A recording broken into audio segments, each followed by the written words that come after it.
We have breaking news this afternoon out of Piconning, where a deadly plane crash has occurred at the Gross Airport. That's just one of the top stories headlining our homepage, mynbcnews.com, and this is the Daily Webcast for Wednesday, May 30th.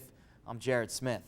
Now you can see a picture right here. Rescue crews still on the scene of the crash at Gross Airport in Piconning. Authorities have confirmed that the victim is a 63-year-old man and the plane was handmade. It's also being reported that 7 Mile Road between Piconning and Fraser has been closed. We have a crew at the scene and we'll have updates throughout the day on our homepage, mynbcnews.com. Meanwhile, the victims of another plane crash that occurred Monday in Shiawassee County have been identified. Nancy and Louis Feldberry of Virginia were leaving a fly-in at a private airstrip on Monday in Antrim Township when their plane crashed into a barn shortly after takeoff. Nancy Feldberry died at the scene. Her 60-year-old husband, Louis, suffered serious injuries and is recovering in a Lansing area hospital. The FAA is investigating the crash. In Saginaw Township, 2 people were shot at a home on LUELLA Avenue. A spokesman for the police department at the scene says they were rushed to a nearby hospital around 1 a.m. this morning. At last report, it was an active police scene, so no other details are available. 9 people have now been shot in and around the Saginaw area in the past 6 days. Some tense moments in Midland on Tuesday when a woman flipped out and left a suspicious package at the post office.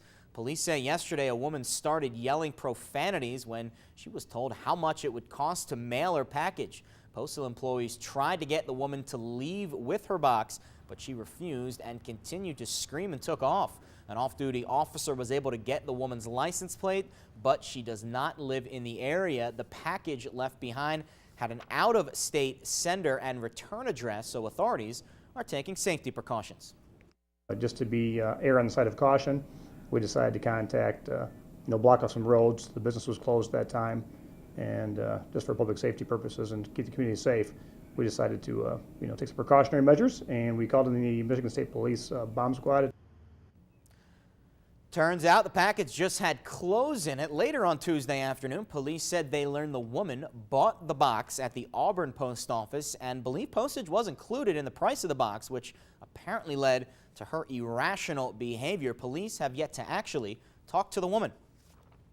Meanwhile, in Flint, CODY Elementary School caught fire for the 3rd time in a week on Tuesday. The vacant school was also the site of several fires last year. The Flint Battalion Chief says every time firefighters go inside the building, more damage is done. John Babb says they may be setting the fires because it's an eyesore for the community, or people could just be stealing metal from inside. Whatever the reason is, he says it's an annoyance, and he's hoping the school board will step in. Staying in Flint, the Sloan Museum is showing off some muscle, American muscle that is. Muscle cars. The hustle behind the muscle is a new display celebrating America's love of the cars that fed our need for speed in the 1960s and 70s. 10 cars are on display, including a 1964 Pontiac GTO, a 1987 Buick Grand National, and a slick late 60s Chevy. The exhibit runs through September 16th.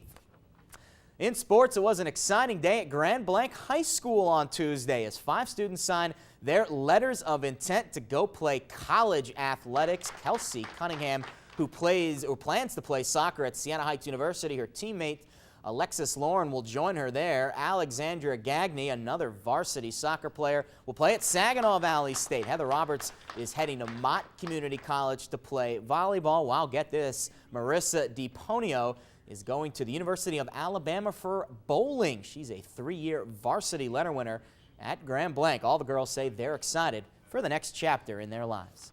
I get to play at the college level, which is what you always dream of when you're little, and once you get in high school, it's what you work towards. So to be actually getting that is really cool. They were actually interested in my sister at a tournament last year in Vegas, and my mom was like, well, if you think she's really good, you need to look at my other daughter. So she was looking at who the coach was, and she was really interested in me, and I went and I visited the campus, and I really liked it, and I liked what they had to offer.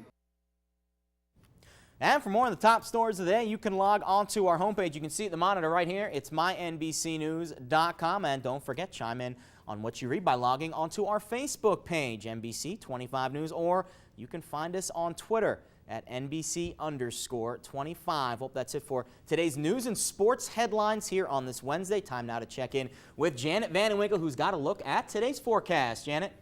Thanks, Jared. Today, well, shaping out to be much cooler than yesterday. Temperatures only topping out in the mid to upper 60s with that more cloud cover this afternoon, along with just a couple of showers. Most of us will stay dry, but as we head through the evening, temperatures will fall to low 40s. In fact, some of you an upper 30s. So just be sure to take in any plants if you can, and tomorrow looks cool as well.